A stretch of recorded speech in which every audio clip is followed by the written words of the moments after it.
Okay, so we've talked a little bit about how does Java work, like how do we print something and how do we declare variables.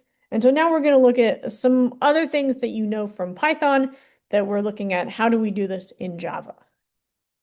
So we're going to talk a little bit first about what Java is, how it came to be. We'll talk about some interesting things to know, the conditional operator, methods. We'll spend some time on reference variables. We'll talk about the problem that you'll use in lab 2 for array reallocation, strings, and then we'll talk about a different kind of for loop than the ones that we've studied so far. Did I? No, I think that's later. Okay. So we're going to talk a little bit about who made Java. Do I have a picture? No, I don't have a picture of him. So three guys pretty much get the credit for it. And they started working on the language in 1991, and then they made their first release in 1996, which feels like a long time ago. It also took them 5 years to get this language up and running.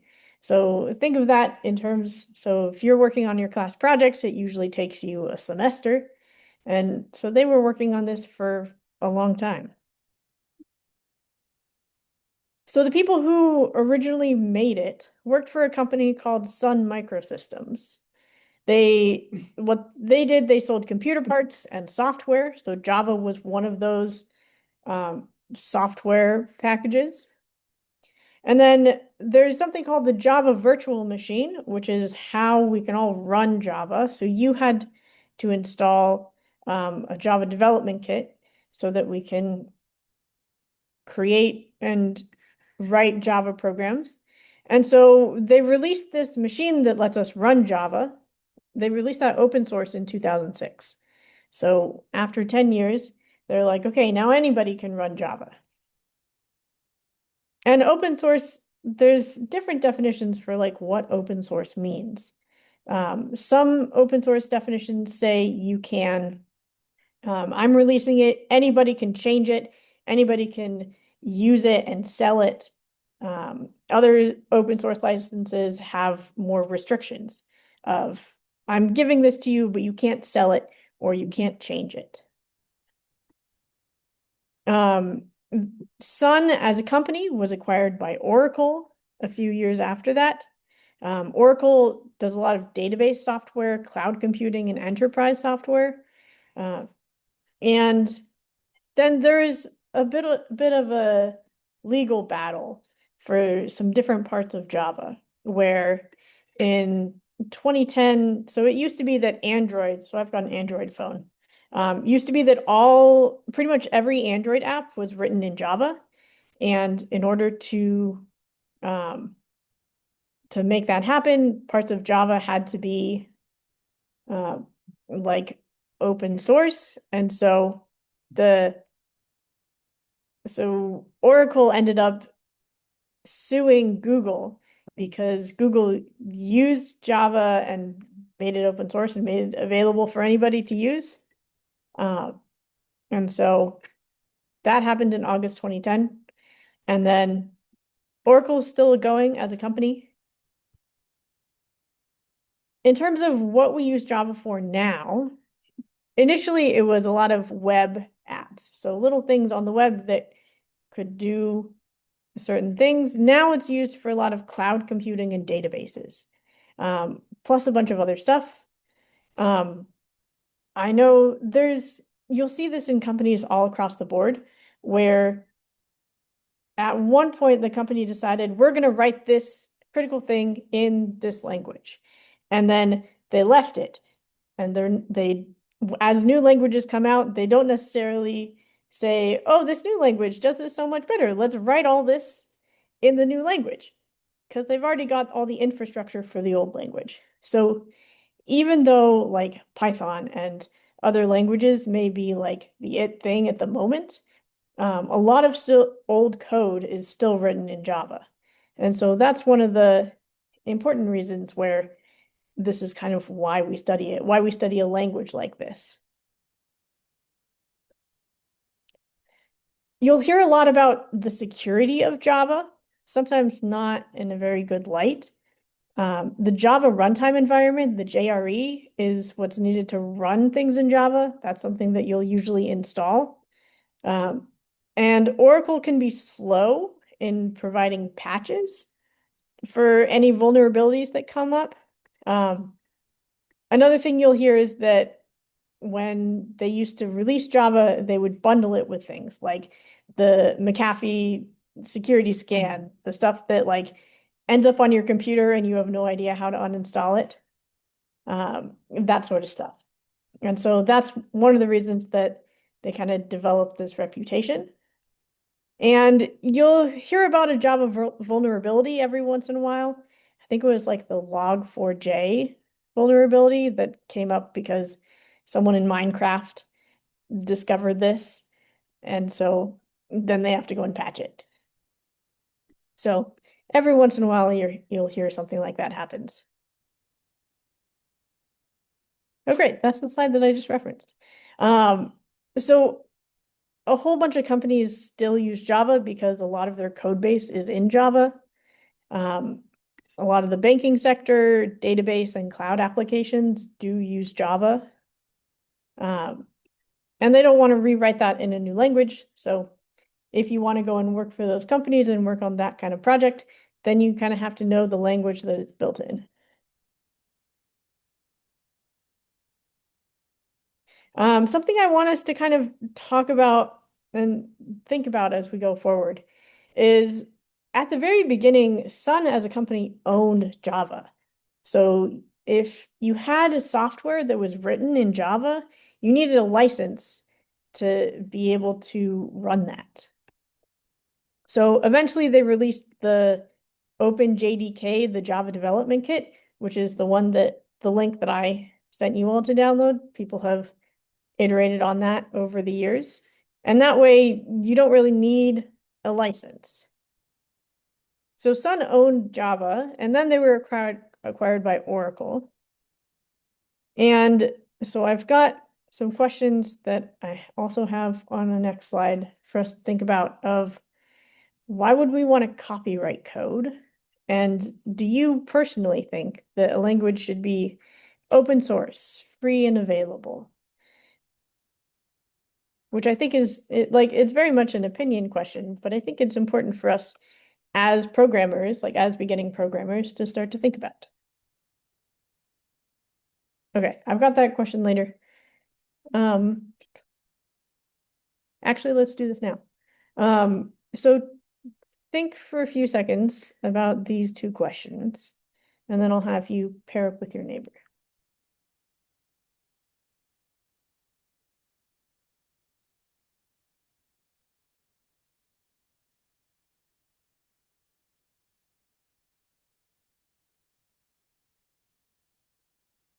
Okay, turn to your neighbor and talk about it for a few seconds.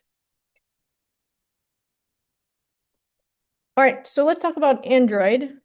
So this is the thing where Android apps are or were written in Java. Now it's kind of a mix. There's a language called Kotlin that most newer apps are written in.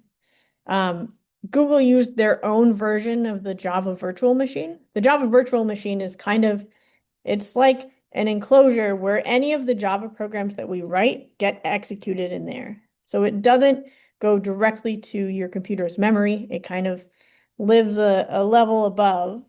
And so there's plus and minuses with that, where you have this environment where you can run and test stuff without breaking your computer. But there's also limitations to that. So some of the projects that I've worked on end up having data that's too big for Java. So we need to go to another language that doesn't have those limitations. So Google used their own version of the JVM, and therefore they were like, we don't need the license. We've got our own version. Oracle saw that there's some similar things in there, and so they sued. And then Oracle won because the judge saw that some small amount of the code was copied, and then they were like, we won. But in 2021, the Supreme Court said, no, Google was okay. And so, yeah, so thinking of like open source software, licensing fees, royalties, people paying you to use your stuff. These are important questions if you go and build things and then want to sell them or distribute them. So I think we did this. So these answers, if you kind of remember what you thought about or talked about, these answers are going to go in the Unit 2 packet, which if I open it up all the way over here in problem 1.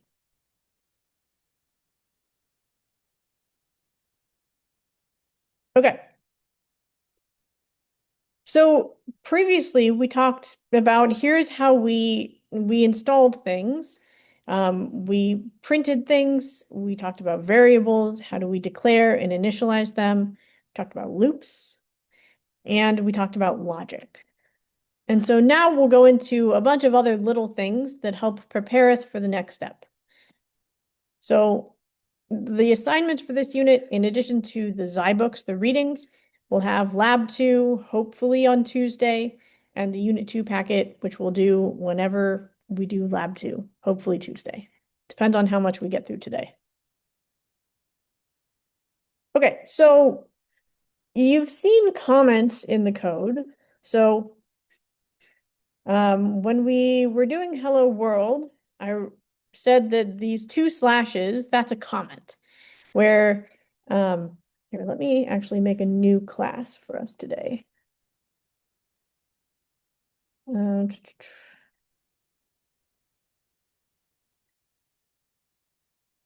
I'll call it more Java, just for fun. So when we create a new file, there's a comment right there. I can say int x equals 1, and that's code. And then I can have a comment after that. And even if I try to say system.out.println, that code's never going to be executed because it's inside a comment. There's also in the, let's see, in the lab, let's see, I know I had comments in the middle, where we had something like this, where the text is still green, or you can't write any code. If I do that, that's not code that gets executed. And so this is a comment as well. So in Python, we had single line comments, which are the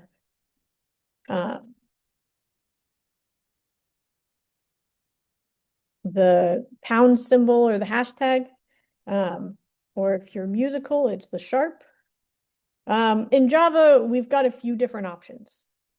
So Java, we have the // that's single line, /*. So let's do a multi-line comment. So I type / and then star, and then I hit enter, and this automatically comes up. So I can add multi-lines.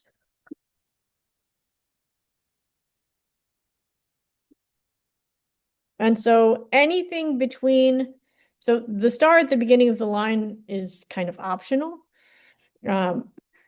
What really happens is it looks for the closing. So this is the opening sequence, the /*, and it's looking for the closing sequence, the */. And until it sees that, anything will just be disregarded as a comment. There's also a special type of comment called a JavaDoc comment. And so that is especially, so you'll use it typically like before a method or before a class. And so if you type / and then 2 stars and then hit enters, then what this does is it helps write documentation. So if you write some code base and you want to distribute it to others, you'll probably want to write JavaDoc comments. And then when you go and send it out, then if you're careful as you go and being detailed, then you'll have your documentation all ready to go. And so the different tags, so currently there's @param. After you set things up, then the tags can change. So it depends on what you need it to be. So this helps for documentation. There's a thing called the conditional operator that I just want to make you aware of. So let's have an if-else block. So we'll say we've got a variable x. So let's say if x is greater than 3, then print bigger than 3, else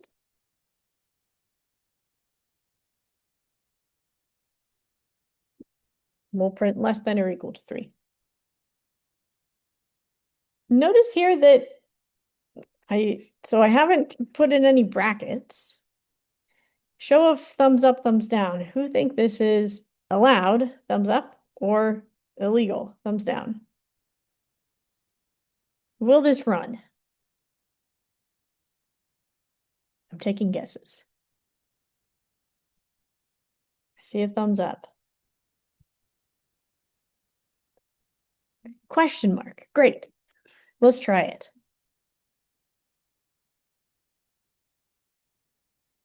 Less than or equal to 3. It worked. So this is my cautionary tale to you. So we don't technically need open close brackets around if else, as long as the statement we're executing is only one line. So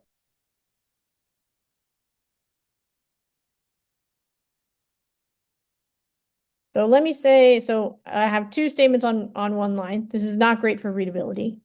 So if I put this in here, oh, we have an error, no matter where it is.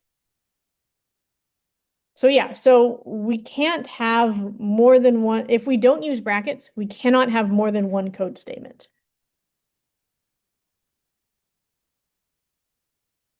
So that gives me an error.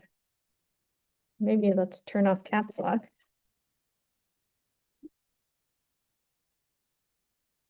Maybe we'll indent it to try and make it do what we want it to do.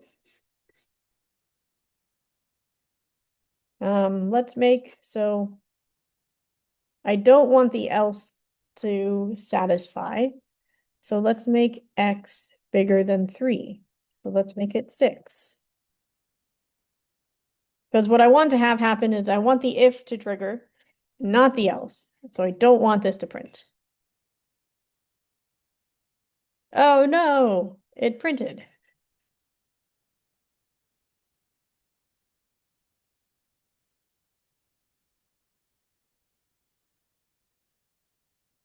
So we don't need a bracket only if we've got exactly one line of code. I've done some things where I'm like, this is only going to be one line of code, and then it turns into more than one line, and it's really annoying to go back and I have to add the curly brackets in. So make sure you're thinking ahead as you're writing. So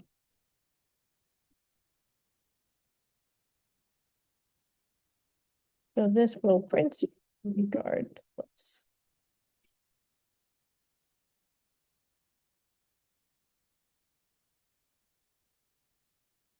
Let me see if maybe that's a little bit better. Okay, so that's my conditional, but I'm also doing this in 4 lines.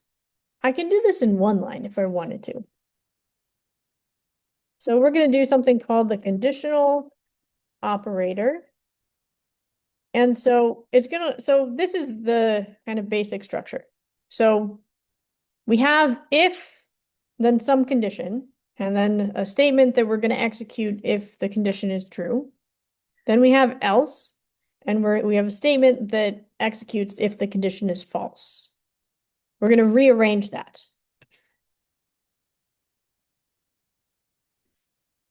Here, I'll zoom out. We're going to rearrange it into, we're going to have some result. And then, so we say the result equals the condition, and then question mark. Then we're going to do that if it's true, and the colon, we're going to do that if it's false. So Um, this is so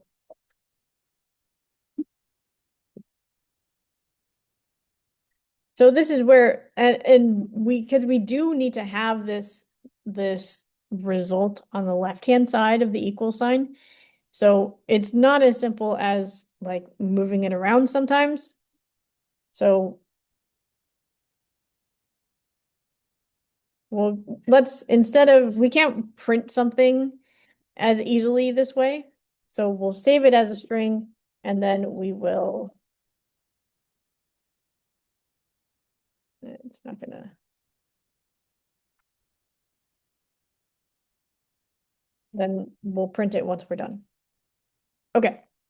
So all of this will get saved to our string variable.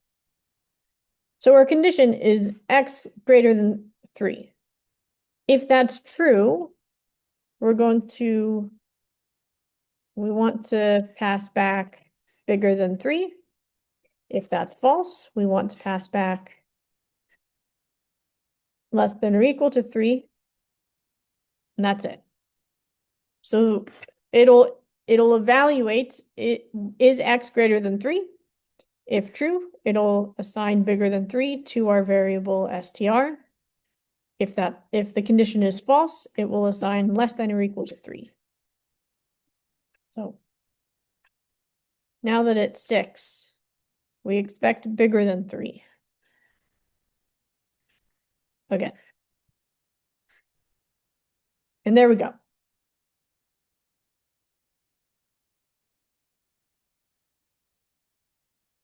So that's the conditional operator. Now let's talk about methods. So methods are a way to kind of compartmentalize some action that we want to have happen. So it's some bit of code that does something specific.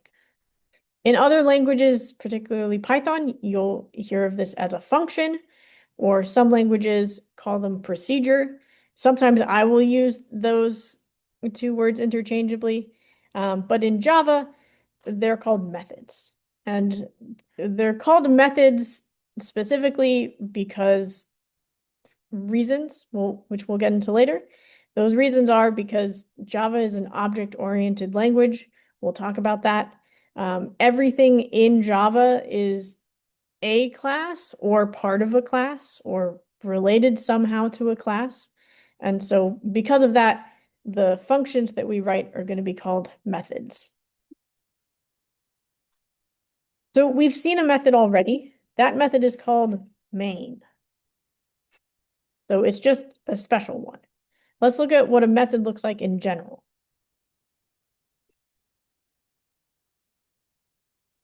A method, so there's also some other stuff that we'll get to later that could show up here, but basically, we start off with the method signature, which is this top line of code.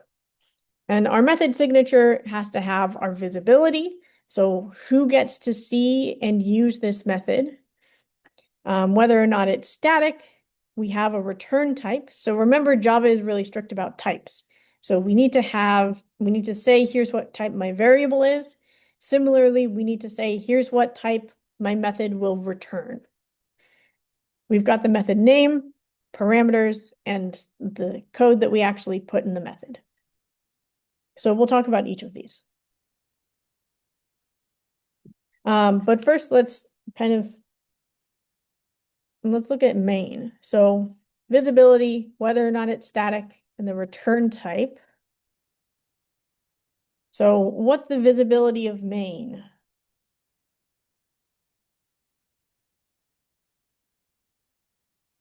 Visibility comes first. Then it's public, right? So anyone can access it. We have static as optional. Main is static. We don't know what that means yet. And then this is the return type, void. Okay.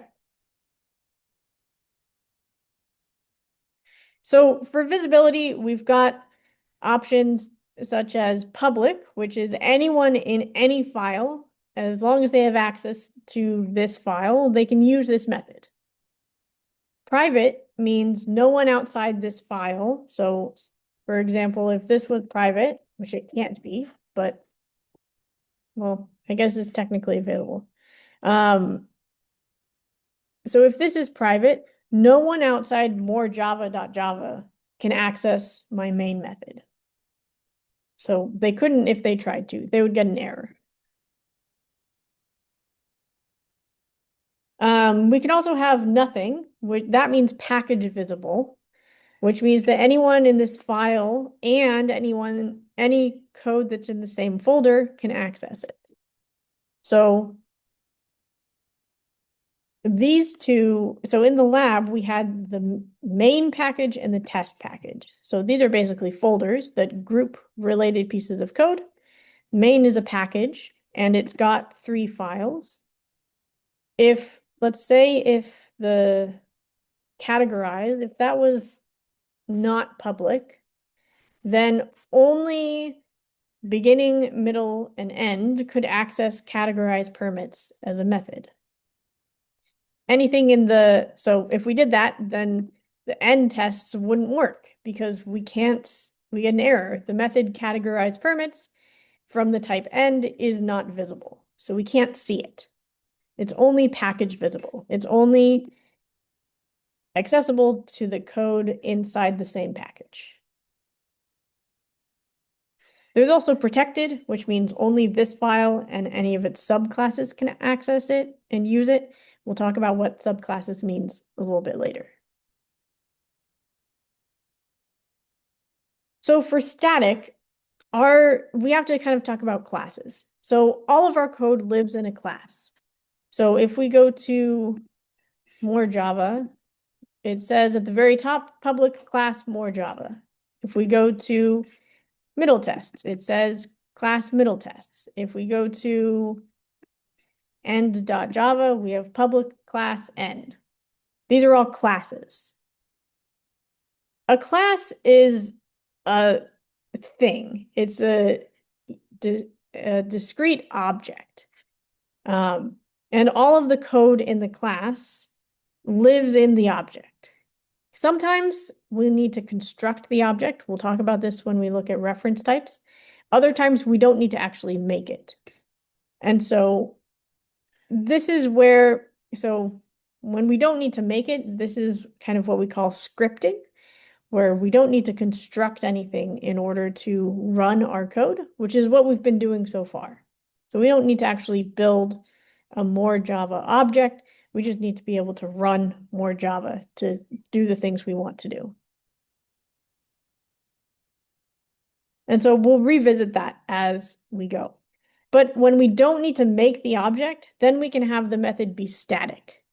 And that frees us up from being able to meeting all those requirements.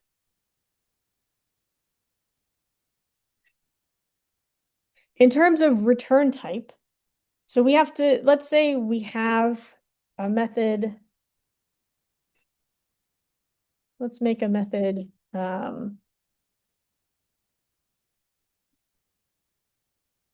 max. So return type, I'll leave that there for now. And we'll take in 2 integers, and I want to return the maximum of the 2. So let's use the conditional operator and make my life easy. So if A is less than B, then the max is B. Otherwise, the max is A. And I just want to return that result. So if I'm taking in 2 integers and I'm going to return one of them, what's my return type? An int, right? Taking in an int, I'm giving back an int. I just have to be explicit about that. So I have to say I'm returning an int.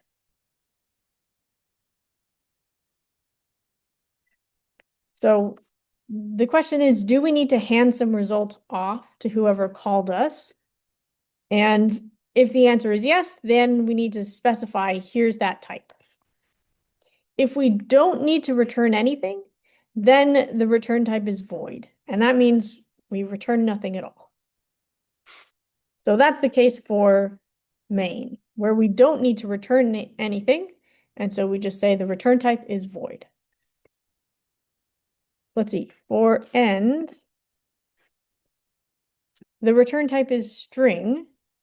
And the idea is that when you have your, like, if the price is 150, then we return visitor, right? We're returning a string.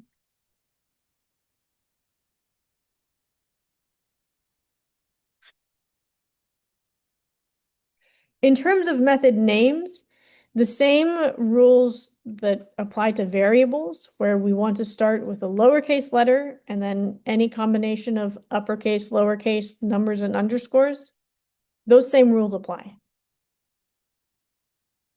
And so I've got the, so problem 2 asks you, like, what's the visibility? Is it static or not static? What's the return type? What's the method name? So just practice identifying all of those aspects. Problem 3 on the packet is, which of the following are valid? To which I would recommend write some dummy method. So let's say ABC123. Maybe just give it an int or maybe void. ABC123 that does literally nothing. It doesn't give me an error, so technically it's valid, but remember that we want to reserve things that start with an uppercase for actual class names. So while this doesn't produce any compile error, it does go against our conventions. So that's kind of the only trick question here. The rest, I think you will see, are fairly straightforward.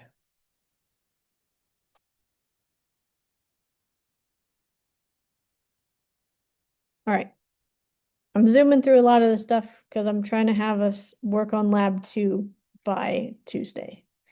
I want to briefly talk about parameters versus argument. When I took programming 1, I think in this exact classroom, I was so confused. When I took programming 2, I was also still confused until maybe last semester when I made this PowerPoint.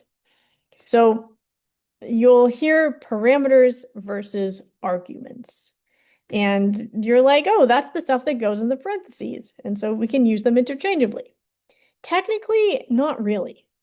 So they're both words for similar things, but it's different in practice.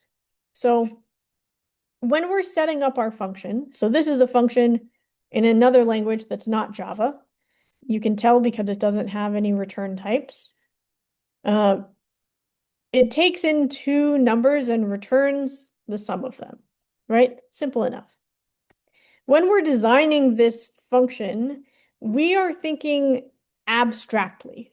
We're not necessarily thinking about actual numbers that we can get. So when we wrote this max function, we haven't actually used it. We haven't tested it out with real numbers. We just know that we want to take in an integer called a and an integer called b. Those are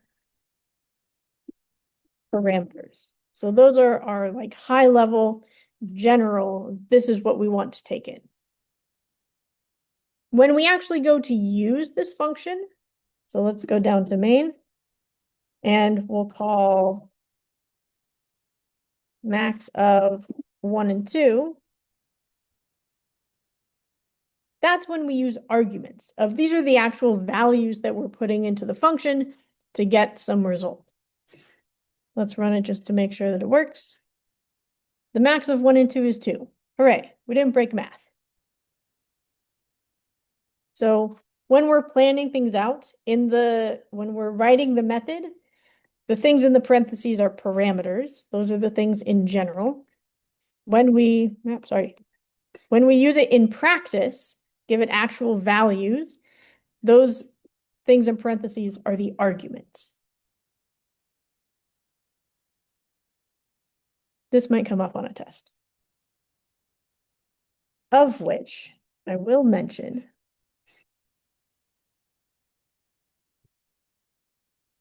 the exam is on September 23rd.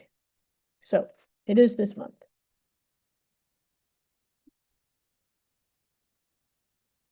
All right, Java also allows us to do something called overloading. This is not something that's available in Python. This is one of the things that Java can do for us. So overloading means we have the same method name, but different parameters. So same name, different parameters. This is the difference between having, we've got our max, which we have two numbers. We can also say max, same method name. We'll say int A, int B, and int C. And so maybe I'll call this guy, find the max of A and B, ask if it's less than C. If that's true, I want to return C. Otherwise, it's maybe not efficient to call that twice in one line. So maybe I'll say, I'll assign it to a variable. And then instead of that, I'll just say A or B. What's my error here? A, B cannot be resolved to a variable. What did I forget to do? Yeah, I forgot to say I have a variable. Here's what type it is. Once I do that, we're good to go. Same method name, just different parameters. So let's make sure that that works.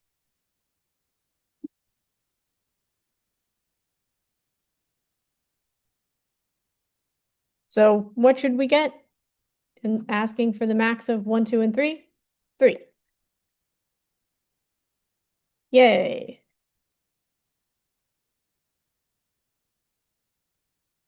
Okay.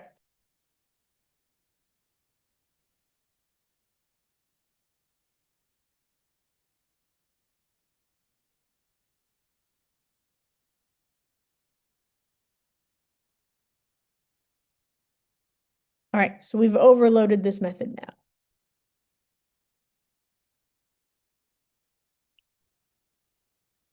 All right, let's take a 2-minute stretch break until 2:20 because we're about to get into super fun stuff. Let's talk about reference types. So far, with the exception of strings and arrays, we've been working with primitive types. So primitive types is that whole chart, which is integers, decimals, chars, single characters, and booleans. Those are simple types of data, so we call them primitive. Anything that's more complicated than that is a reference type.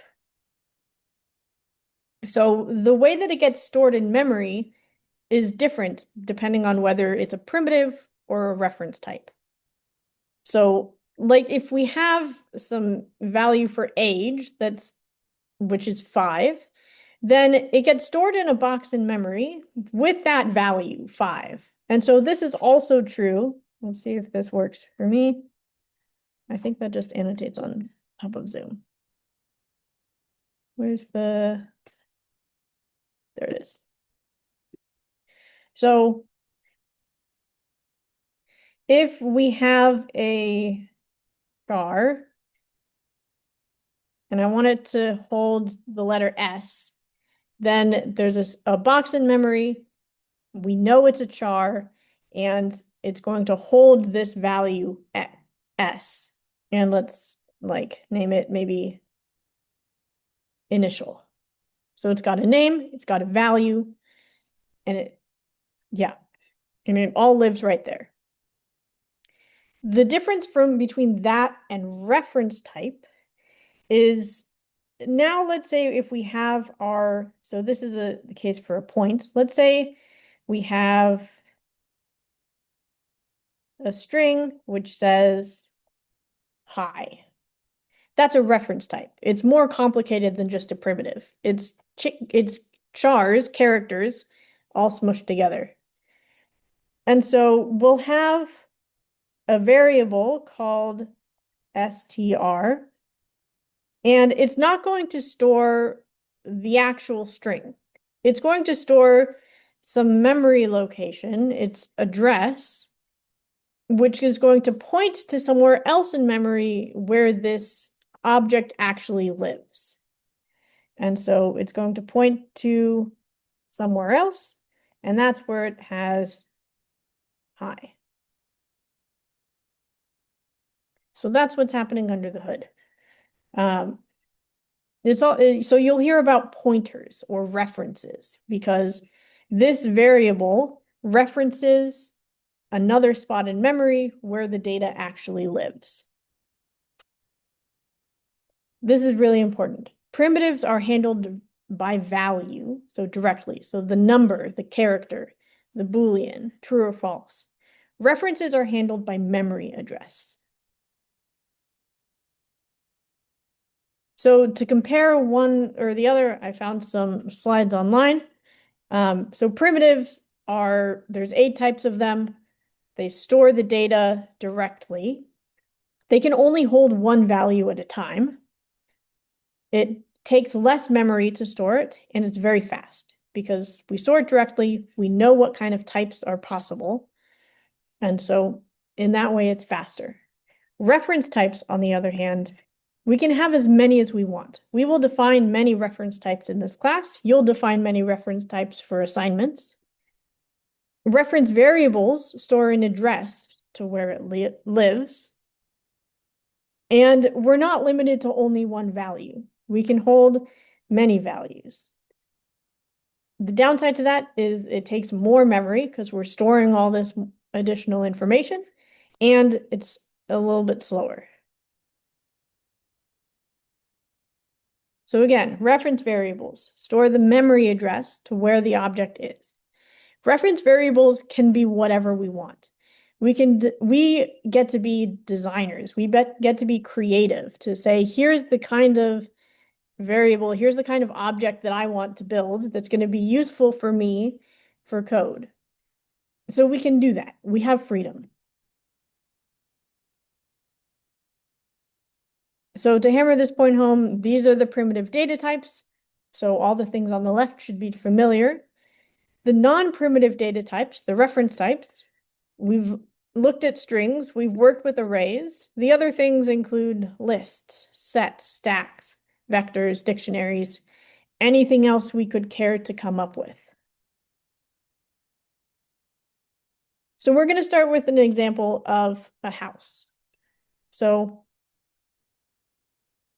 let's say I have a house here. And I want to think of, let's say I'm designing a house so I can implement, I don't know, my smart home, like the Google Home or Alexa, right? And so I want to have some properties of here are some properties that the house possesses. So maybe like, where am I located? What's my address? Or how many floors are there in my house? How many rooms or how many bathrooms? Or maybe if I'm looking to use integrate smart home, are the lights on? Or what are other things smart homes can do? What's the temperature? Stuff like that. And then there are behaviors. So maybe I want to be able to turn on the lights or set the temperature to 75 or make sure the doors are locked if the locks are keyed to the smart home. So there are properties and there's behaviors. So I want us to turn to your neighbor for a second and think, what's so I said maybe a few things. What are other properties that our house could have if we're linking it up to our smart home devices? What are some properties that we might want to keep track of? What are behaviors that we might want to be able to do? Actions that we want to have taken. Think about it. Go. All right. So we've got our properties and we've got our behaviors. So we are going to create the house reference type. So we're going to create a new type. So there's types like int, double, char. We're going to create a type that's all us. Like we're designing this. We're being super creative. To do that, we need to put it in its own file. So new types have to go in their own classes or files.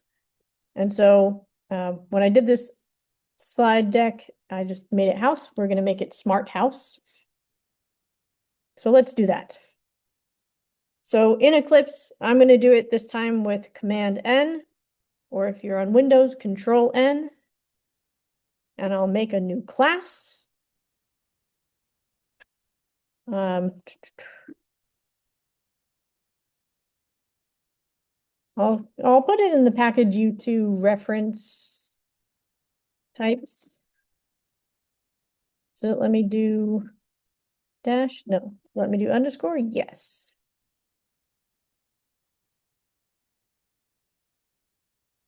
And I'll give it the name Smart House. So this time, usually I say check the box for public static void main. In this case, we don't need to do that. So I'll leave that unchecked and then hit finish. And then it gives me a very boring document, right? It says, here's where it lives. It lives in the U2 reference types package. And here's the visibility. It's public. It's a class, and the class is named Smart House. So it goes in its own file. And we also want to start it with an uppercase letter. That's the convention, where all of our types are going to start with an uppercase letter, which is why it starts with a capital S. If you make it a lowercase s, it won't crash on you.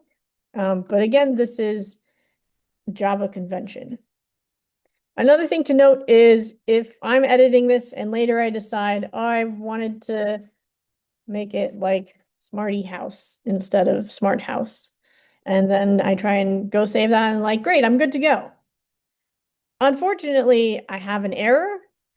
The public type Smarty House must be defined in its own file. One of the things that's important to know is the name of the class, the name that you type here, let me move the zoom out of the way, must match, let's see, over here.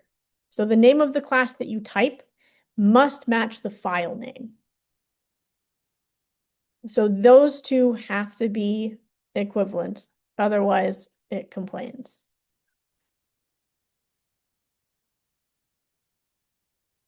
Okay. Great, so we created the house class. We're going to add some of our properties. It's not going to be complete because it will take a lot more work to actually create this smart house, but we'll do our best. So let's write down some of our behaviors first. So the behaviors, the things we want to do, those are what we call methods. The properties, the things that we want to keep track of, so like the number of lights, which lights, the identifiers, what level the thermostat is at, those are all properties, and we call those fields. So let's go back over here. And so let's say we want to, I'll just make them all void for now. Like close the, let's see, we mentioned garage door. And so it'll be empty for now because we don't really know what to do with it. Let's say turn off lights. we need to know which light. So this is going to be an error because we need to, so this is where, as we're designing our smart house, we'll find out that we probably need a data type to store all the information about the light itself. Like, what's the model? How many, like, what's the max brightness that it can attain? Where is it installed? We can package all that information and store it in its own type, a light. So that's going to be created, that's going to live in its own separate file. So I can create class light. If I click on that, that's fine, finish. Then light also lives in that same package. So, and it's an iterative process, a recursive process, where I decide that I want to have a smart house and I want to be able to turn the lights on and off. So I need a type for light. And so I need to decide what are the properties, what are the behaviors that I want a light to be able to do. So we don't have time to design all of that at the moment.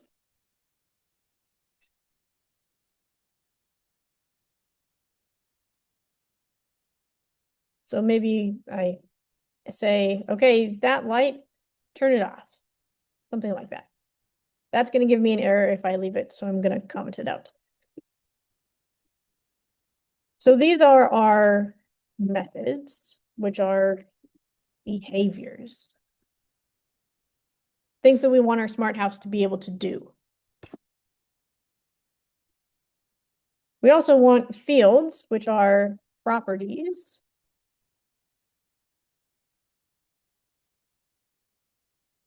Which are things that we want to keep track of. And so this could be, maybe we have a,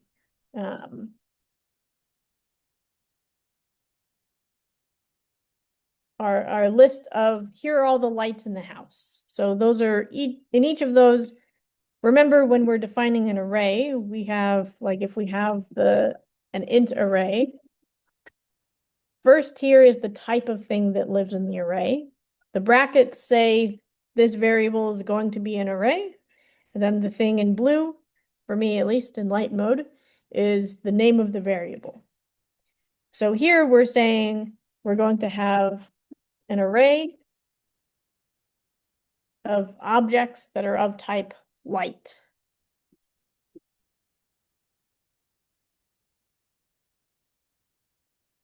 Let's see. What else do we have?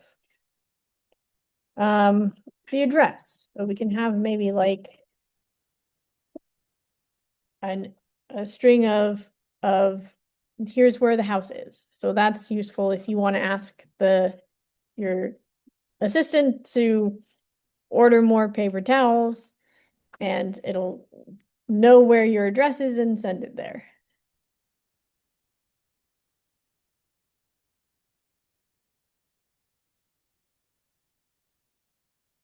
So you'll sometimes see, so the way that I tend to structure my classes is I've got fields at the top and then methods down below. You may see them swapped. You may see it kind of all in between.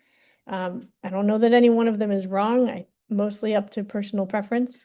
As long as you're consistent, where you're like, I'm going to have all of my fields at the top, all of my methods at the bottom, then just be consistent. Because remember, like, it can technically be in any order, but what matters is readability. So if you write code and it's all messy and jumbled up, then if you send it to someone, or if you close it and then open it back 2 years down the line, you're going to be like, I can't read this. What was I thinking? So if you're organized now going into it as you plan, then you'll be set up well for later.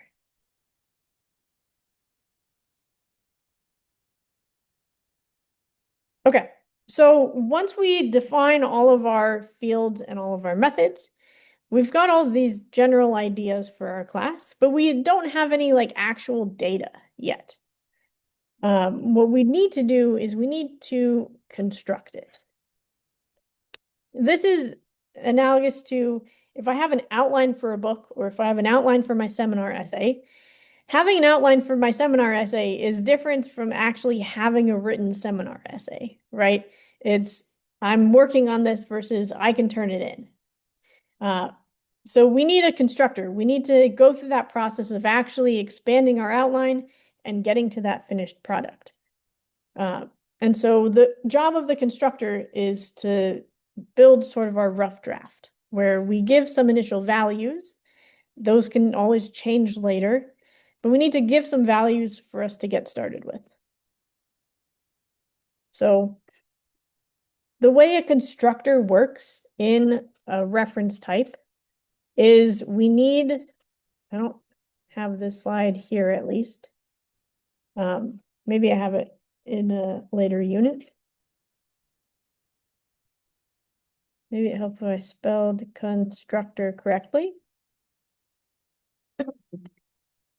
So for a constructor, I'm going to need my constructor signature. That first line is going to look like visibility and then the class name. I'm going to have any parameters and then any code statements to set things up. That's what it's going to look like. So I'll say my constructor is public and I need the class name, which in this case is Smart House. So the name of the file, the name of the class, the name of the constructor, all those three things have to match exactly.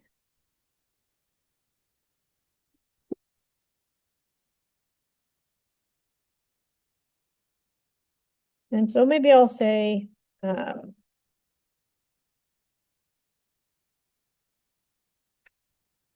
give me your address as I create this class. So,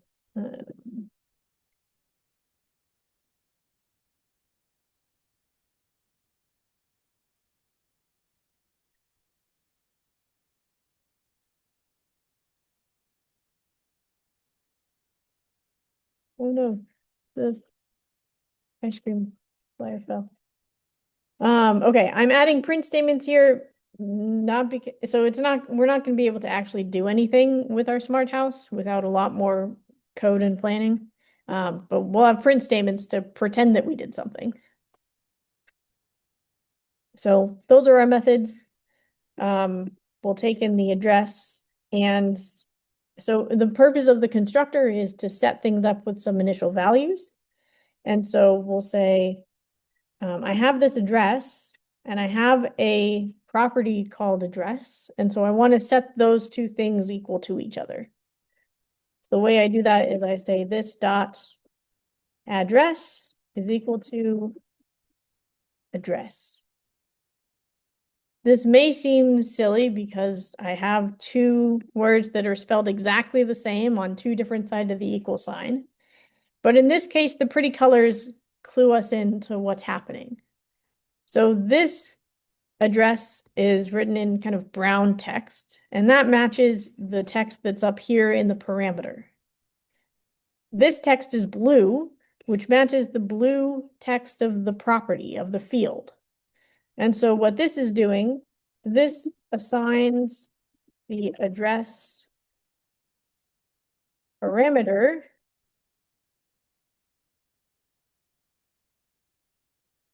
to the address field.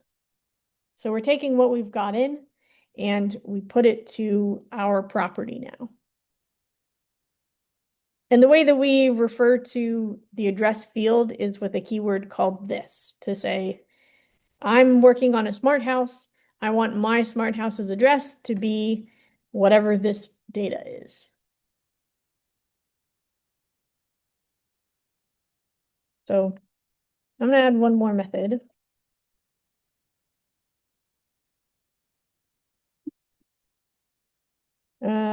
Maybe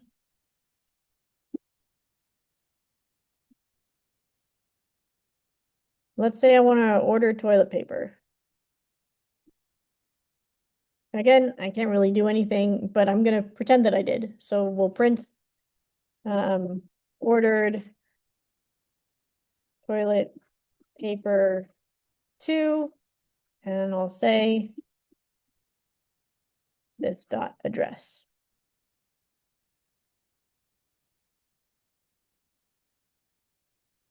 And so here I'm using the plus sign to concatenate, to smush these strings together.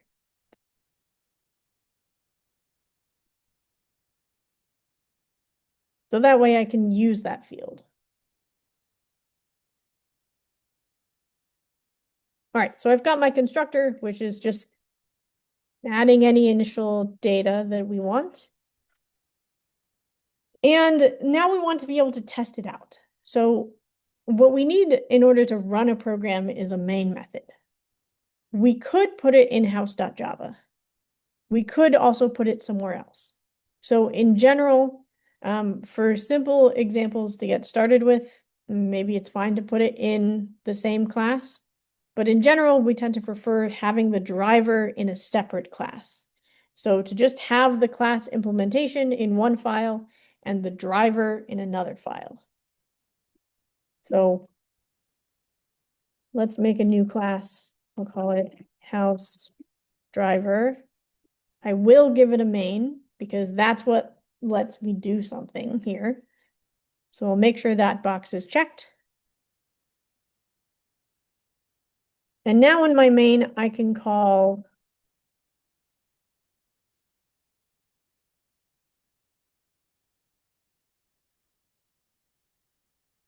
I can actually create this object. So I'm going to type it and then we'll talk about what it means.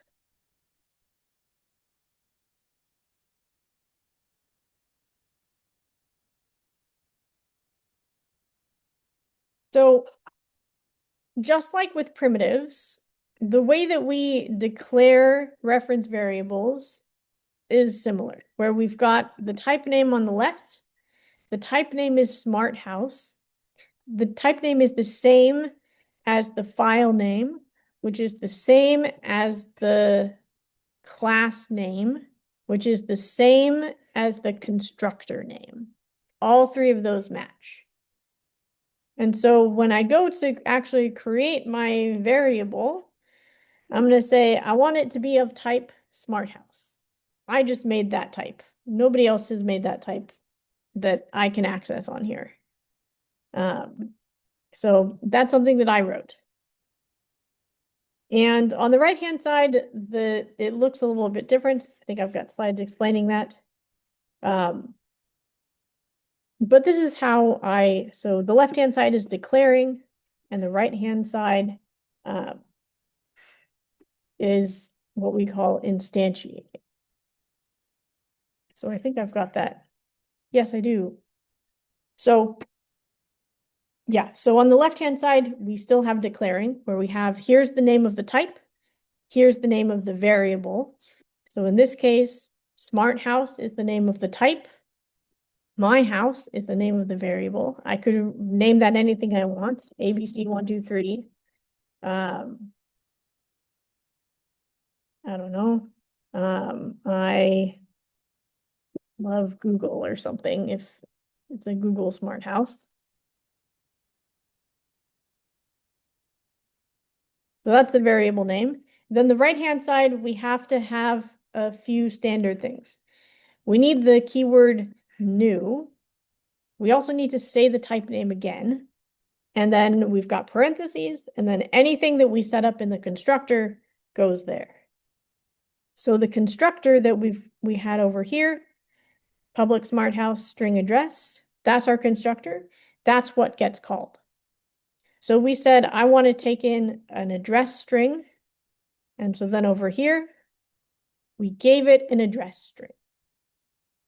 It doesn't have to be 123 Main Street. It could just be like any key smash. We don't currently validate that in any way, but the idea is we want to give it an address.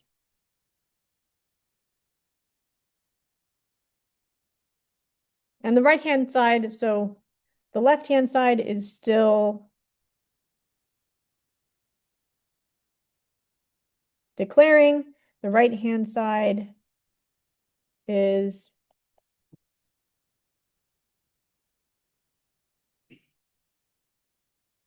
instantiating.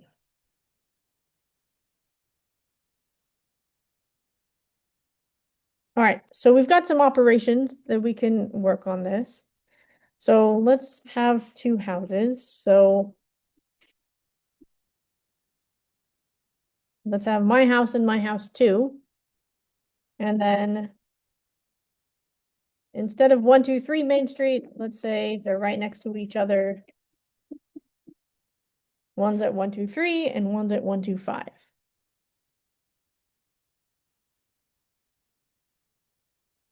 So what I want to do is I want to look at the following operations.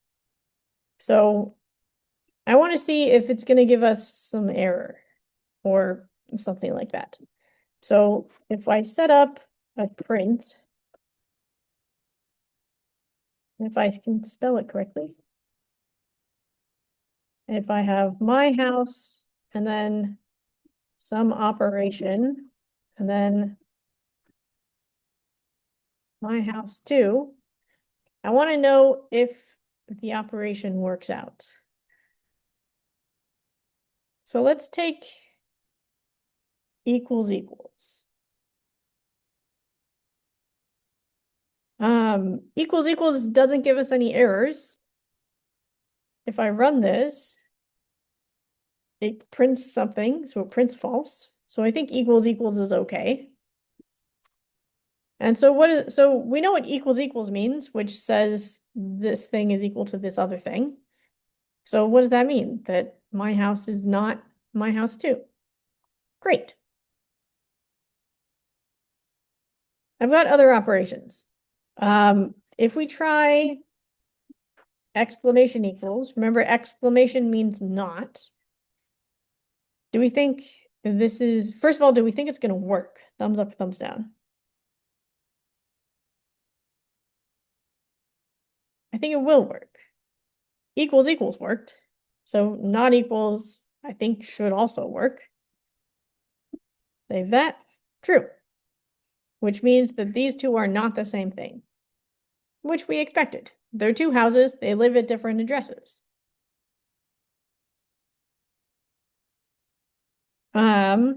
This one is probably not going to work, but only because it's inside of an assignment. Oh, maybe it will.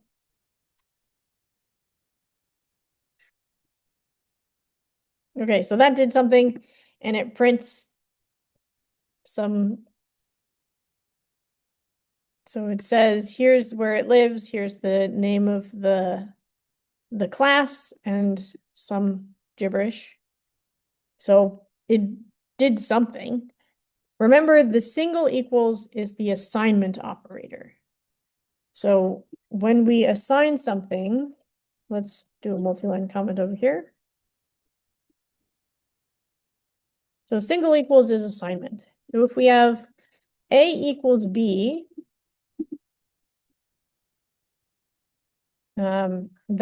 what that does is it assigns A to now be B. Assignment in pretty much every programming language works right to left. So the thing in B is assigned to A. So it works right to left. That's how something like if we have y equals 12, y now holds the value 12 because assignment has worked right to left.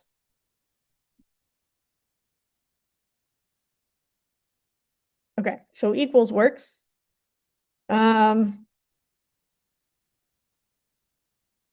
Plus, I mean, it gives us a red squiggly line, so I would assume the answer is no. What's the error that we get? The operator plus is undefined for the argument types u2 reference types dot smarthouse, u2 reference types dot smarthouse. Let's talk about that.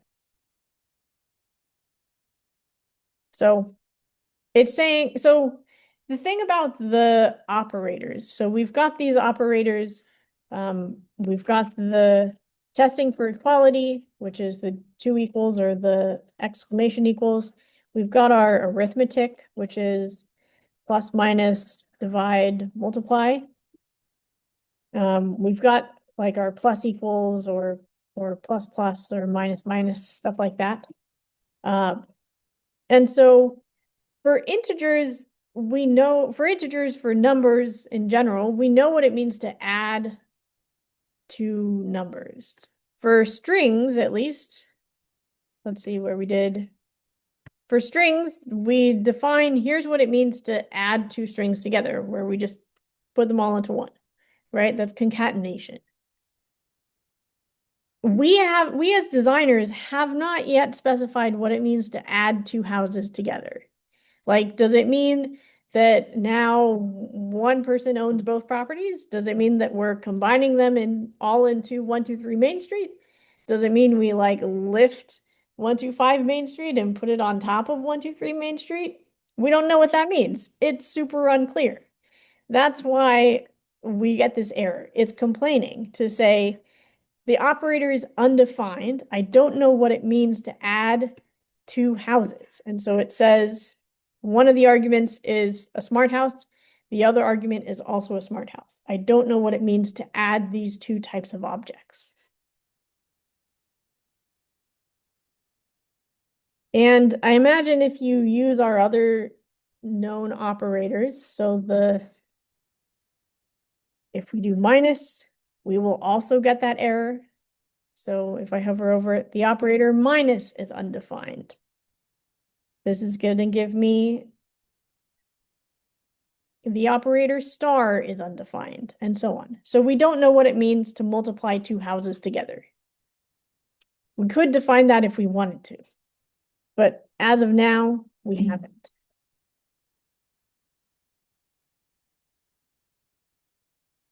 All right, so let's talk about words. So we've got house one and house two, or in my case, my house and my house two. Those two things are concrete things in our code. Those are called objects. So my house is an object. My house two is an object.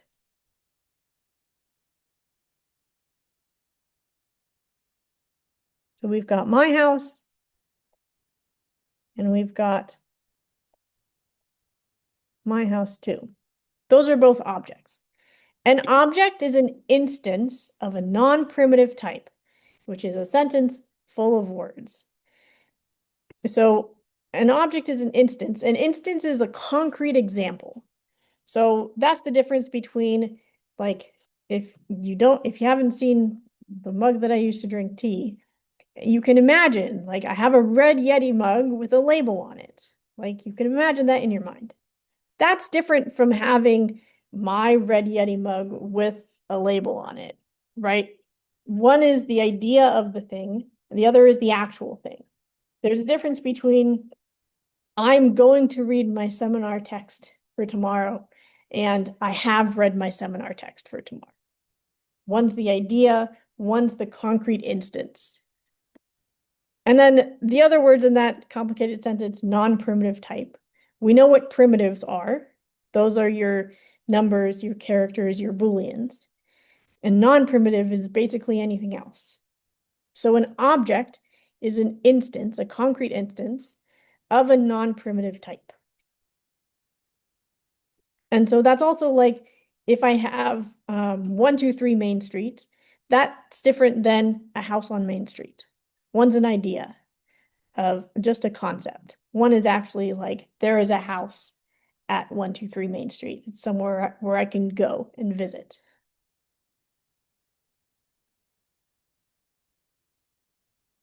All right. So the methods that I have in the slides don't match what we have in code, but let's adapt as we go. So let's say, what are the methods that we have in our smart house? We have order toilet paper and close the garage door and turn off the lights. So it's going to be super boring. It's just going to print that we did it. But let's see how we actually use that.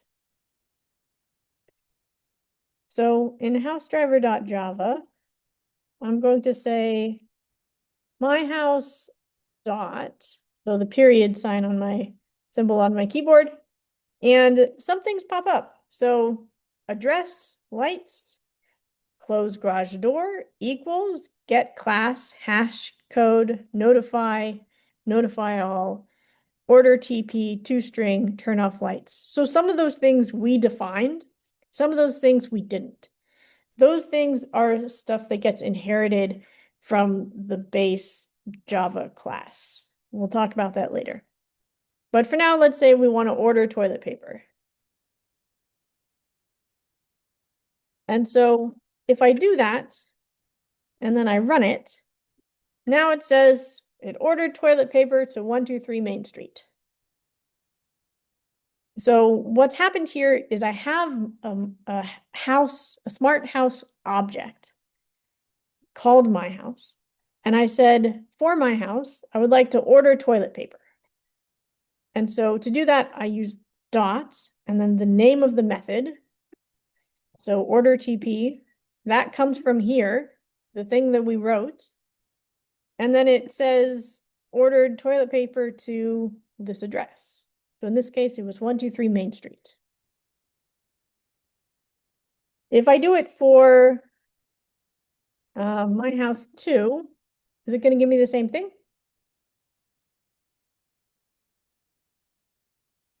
Kind of?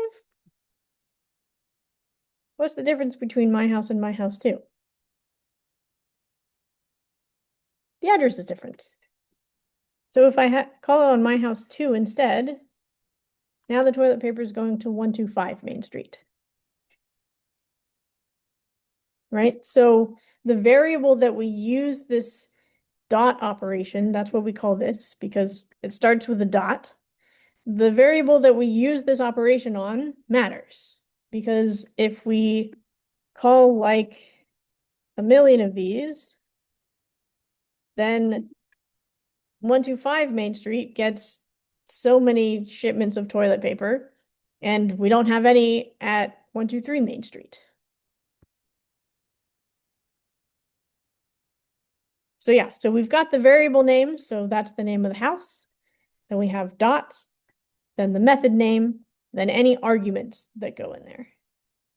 So the ones we have, the methods we have don't really, this one has a parameter, but because we haven't defined what a light is, I'll leave it for now. The way we would use that is, let's say my house dots, turn off lights. Let's say like, let's say I have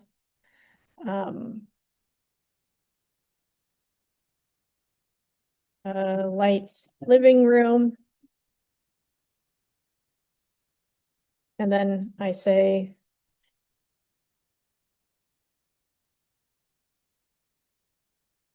so I define here's my light in the living room.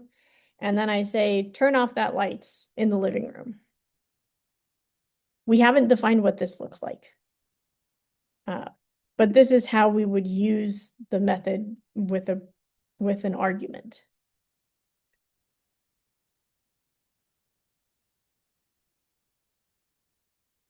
Okay. So let's try and print our house. First of all, if we print our house, what do we think? Like, what would we want it to look like? Turn to your neighbor and brainstorm for a second. So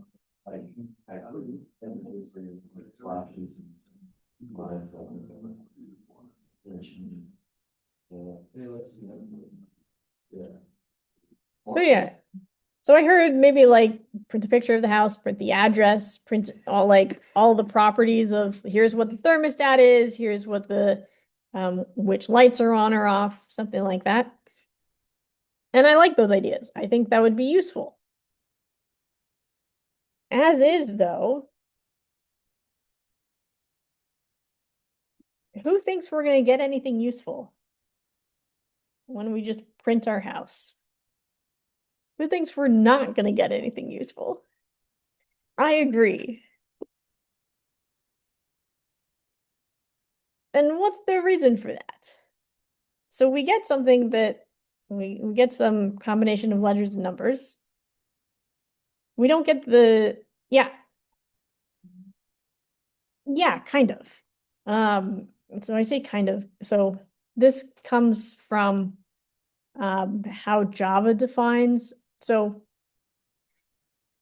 in order for us to print anything useful about this class, we need to define a method called public string to string. Before we do that, it's inherited from Java. And it says, so this is what we call I think it's hash code, which is kind of like the memory address. I think it's the memory address hashed. And this is just other facts about what kind of object we're printing. So you're not far off. But in order for us to actually say, here's what I want to happen when I print the house, we have to define that ourselves. So let's say we want to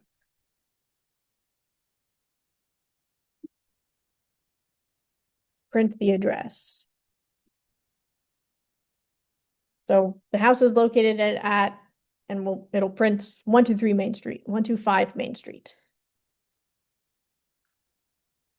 So in order to get something different than this, we've got to define what that means. It's not going like, this is like anti-AI. It will not assume what we want to have happen.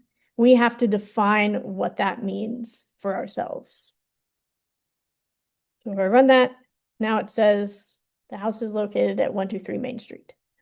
And that's just a matter of me defining this special method.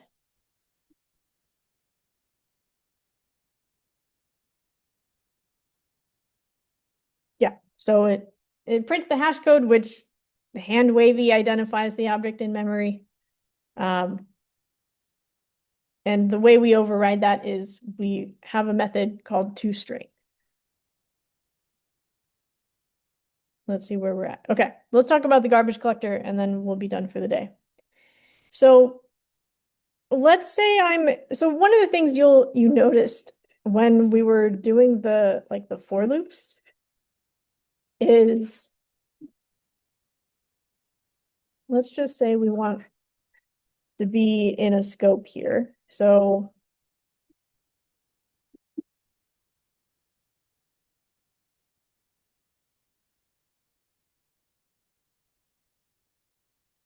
let's say we have a house. What's my error? Tell me what my error is. It won't. We'll get there. So let's say we define this house inside my if statement. So this is in another scope. And then out here, let's try to print my house 3. It's not going to work because we define my house 3 in the if statement. Once the if statement is done, it's goodbye to my house 3. We don't know what it is. It cannot be resolved to a variable because it's out of scope. When something like that happens, when we move out of scope, the object is unreachable. And so when the object is unreachable, we should consider it gone. This is something that Java has called the garbage collector, where if something is unreachable, then it goes through after the fact and cleans up and throws away any resources that we're not using. In languages like C or C++ or others that I'm forgetting off the top of my head, you have to do this manually. In Java, we kind of just ignore it and assume that it happens behind the scenes. We could trigger it manually if we want to, but we don't. And there's not really any assurances that that could actually happen. There's like research on the garbage collector. So if you want to learn more about how that works, I'll refer you to books in the library. But with that, we will get back to arrays on Tuesday. Thanks for coming, and I'll see you next time.